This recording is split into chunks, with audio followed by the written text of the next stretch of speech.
उसी से कल्याण होगा। कल आपने सुना भक्त प्रहलाद की कथा। एक नन्हे से बच्चे ने भगवान के चरणों में ध्यान लगाया, भगवान पर भरोसा किया, तो भगवान प्रकट हुए और उसके पिता राक्ष को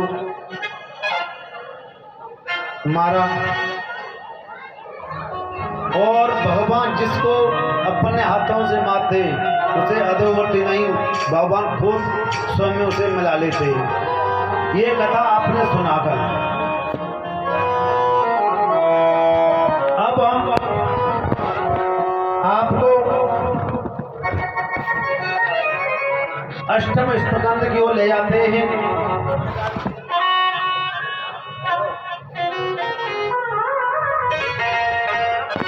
जिसमें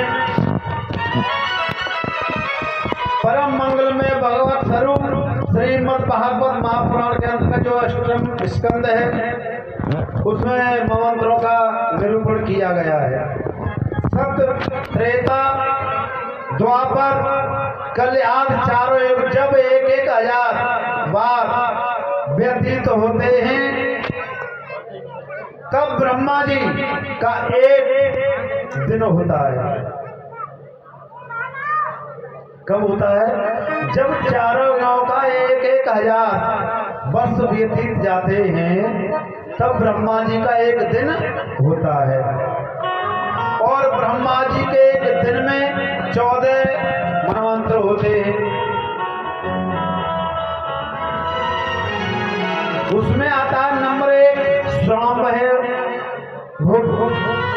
और दूसरा होता है स्वरोचिस, तीसरा उत्तम, चौथा तामस, पांचवा रेवत, छठवां चासुर, सातवां बेवस्व, आठवां सारवण और 10वां दक्ष सरवण, 10 ब्रह्म सरवण, 11वां धर्म सरवण, 12वां आता रुद्र सरवण, 13 देव सरवण, 14 इंद्र सरवण। एक मंत्र लगभग 72 चतुर्मुखी के लगभग होता है। प्रत्येक मंत्रों में भगवान के अवतार हुआ करते हैं। एक बार 400 मंत्र में प्रभु ने गज और ग्रह से उद्धार करने के लिए हरे अवतार लिया। कहा है आसीद गिरवरो राजत सित्रिय कोटे ते विस्तृत क्षीरो देनाव्रत श्रीमान योजनायक मोक्षित। सुखदेव भगवान कहते हैं राजन परीक्षित त्रिकूट नामक पर्वत पर, त्रिकूट नामक पर्वत पर एक गजराज अपनी अनेक हथनियों में झुंड के साथ विहार किया करता था। इतना बलशाली था कि शेर भी इससे भय खाते थे। पर एक दिन भीषण गर्मी से संतप्त गजराज सरोवर में जल पीने अपने परिवार के साथ गया।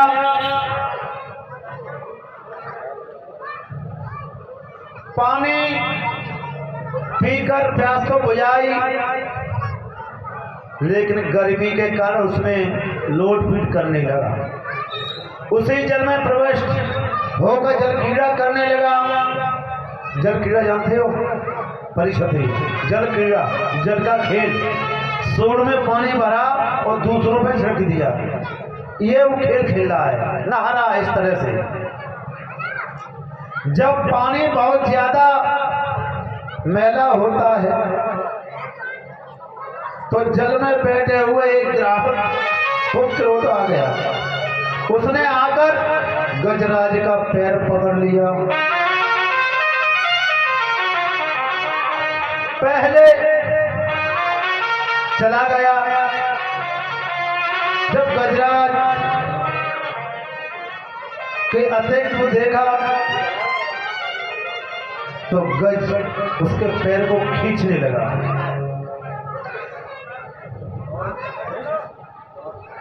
एक नन्हा सा जीव, हाथी कह रहा है, एक जल में एक नन्हा सा जीव मेरा पैर ही पकड़ सकता है और क्या होगा इसमें, जो मेरे को खींच रहा है। मेरे डर से तो बड़े बड़े शेर पलायन कर जाते हैं, पर अपना बल पराक्रम पूरा लगाने पर भी अपना पैर नहीं छुड़ा पाता। सोच समझ गया कि ये साधारण कोई जीव नहीं है, तो हथनियों की ओर इशारा किया कि आप ही मुझे बचा लो। हाथी कह रहा है, अपन जो उसके परिवार वाले थे, कि अगर मुझे बचा लो, वो ही कोई खींच रहा है इस जल में। चिल्लाने लगा। फिर परिवार वाले आए, उसको पकड़ा, अपनी तरफ खींच लगे, मगर वो खींचने में नहीं आ रहा है। बहुत समय युद्ध चला, मर ग्रहा ने उसका पैर नहीं छोड़ा हाथी का। अंत सो गत्वा इसका सारा परिवार धीरे धीरे हटने लगा कि इसके चक्कर हम भी मारे जाएंगे। अब परिवार अपने प्राण बचाने लगा। अब गजराज पुकारने लगा, हे देवियों, मुझे संकट में अकेला छोड़कर कहां जा रही हो? हथनियों ने कहा, महाराज, अब तुम्हारे कारण कोई पूरा परिवार यहाँ बैठा बैठा भूखा तो नहीं मर सकता। ऐसा सुनते ही हाथी को बैराग हो गया और संसार का वास्तव स्वरूप सामने आ गया। परिस्थिति कोई किसी का नहीं है, कोई किसी का नहीं है। अब तुम सोचो कि ये मेरा है, ये नाती मेरा है, कि पुत्र मेरा है, ये कोई किसी का नहीं है, सिर्फ यही। इसलिए हम कहते हैं कि भगवान के चरणों में ध्यान लगाओ। बिहारी और